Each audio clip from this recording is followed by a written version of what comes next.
ہمیں لیلۃ القدر میں کرنا کیا ہے؟ اس میں کچھ بدعتیں بھی پھیلی ہوئی ہیں، جتھے بنا کے مسجدوں میں جانا اور اجتماعی عبادتیں کرنا، یہ تمام چیزیں اسلاف سے ثابت نہیں ہیں، اور ان کو دین سمجھ کے کریں گے یہ بدعت ہو جائیں گی، سنت سے دور ہیں یہ سب چیزیں۔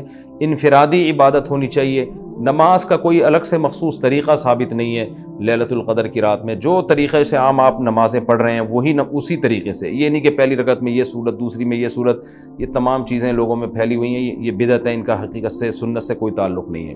تلاوت کریں، دعائیں مانگیں اور تہجد کی نماز پڑھیں، جتنے نوافل اللہ آپ کو توفیق دیتا ہے، آپ جیسے عام معمول ہے نوافل پڑھنے کا اسی طرح پڑھیں، اور بہتر ہے گھر میں عبادت کریں۔ گھر میں اگر مشکل ہو رہی ہے تو مسجد میں بھی جا سکتے ہیں، لیکن نوافل گھر میں پڑھنا یہ مسجد میں پڑھنے سے زیادہ افضل ہے۔ مسجد میں شور شرابہ کرنا، لیلۃ القدر کے نام پہ جتھے بنا کے بیٹھنا، پھر لیلۃ القدر کی رات پہ پوری رات پروگرام چلنا مسجدوں میں، یہ سب چیزیں لوگوں کو عبادت سے غافل کرنے والی ہیں۔ بیان بھی ہونے چاہیے مختصر، آدھا گھنٹہ ہو گیا، 1 گھنٹہ ہو گیا، باقی وقت عبادت میں لگانا چاہیے۔ دوسری بات یہ کہ اتنی کثرت سے عبادت کرنا کہ آپ کا دماغ ہی خراب ہونا شروع ہو جائے، نیند سے حالت خراب ہو جائے، تو یہ بھی ٹھیک نہیں ہے۔ کچھ دیر آرام بھی کرنا چاہیے تاکہ جتنی عبادت ہو وہ طبیعت میں نشاط کے ساتھ اور فریشنس کے ساتھ ہو، آپ اس میں ٹینشن میں نہ آ رہے ہوں۔ اور ایک اہم بات یہ بھی ہے کہ اصل عبادت گناہ چھوڑنا ہے۔ آپ صلی اللہ علیہ وسلم نے لیلۃ القدر میں ہمیں جو دعا سکھائی ہے اس دعا کا مفہوم بھی یہی ہے۔ صحیح حدیث میں دعا آتی ہے کہ لیلۃ القدر میں یہ دعا مانگو، اللہم انک عفو تحب العفو فاعف عنا، اے اللہ تو سراپا معافی ہے، معافی کو پسند کرتا ہے، ہمارے گناہوں کو معاف کر دے۔ اس سے پتہ چلتا ہے کہ لیلۃ القدر میں نبی ہمیں یہ سکھا رہے ہیں، یہ سمجھا رہے ہیں کہ گناہوں سے توبہ کرنی ہے، معافی مانگنی ہے۔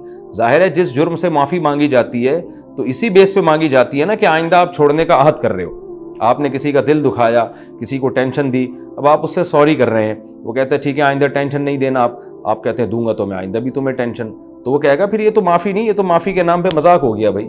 تو نبی جو ہمیں دعا سکھا رہے ہیں اس میں اصل بتا رہے ہیں کہ لیلۃ القدر کی رات میں اللہ سے دعائیں مانگ کر توبہ کرنی ہے، تو اس رات میں آپ عبادت کریں، اللہ سے دعا مانگیں، اور دعا کیا مانگیں کہ اللہ جو گناہ ہماری زندگی میں ہیں ان سے ہم توبہ کرتے ہیں اور آئندہ ہمیں ان سے بچنے کی توفیق عطا فرما۔ گناہ کیا ہے؟ نمازوں کا قضا کرنا، داڑھی کاٹنا، خواتین کا بے پردگی کرنا، اور سود لینا، بہنوں کی وراثت نہ دینا، اور جاندار کی جو تصویریں آج کل لوگوں نے گھروں میں ڈیکوریشن کے طور پر تصویریں لگائی ہوئی ہوتی ہیں، یہ سب ناجائز ہیں۔ آپ صلی اللہ علیہ وسلم نے فرمایا ان من اشد الناس عذابا یوم القیامۃ المصورون، کہ سب سے سخت ترین عذاب قیامت کے دن تصویر بنانے والے کو ہوگا۔